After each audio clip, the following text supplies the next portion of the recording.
One entrepreneur was in debt and saw no way out.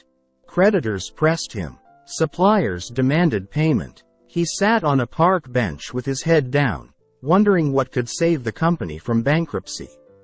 Suddenly an old man appeared in front of him. "I see that something is bothering you," he said.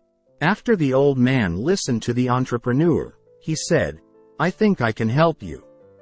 He asked the businessman his name, wrote out a check, and thrust it into his hand as he spoke.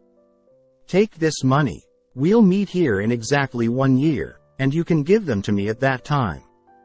Then he turned and disappeared as quickly as he had appeared. The entrepreneur saw in his hand a check for $500,000 signed by John Rockefeller, at that time one of the richest men in the world. "I can end my problems in an instant," he thought.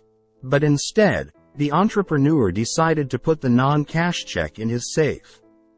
Just the thought of its existence gave him the strength to find a way to save his business. With renewed optimism, he made lucrative deals.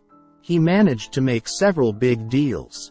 Within a few months, he was out of debt and making money again. Exactly a year later, he returned to the park with that same check.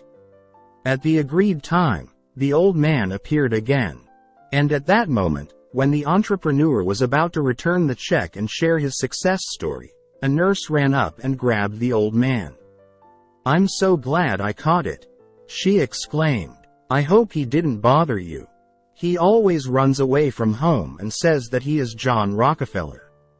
Surprised, the entrepreneur simply stood there, stunned.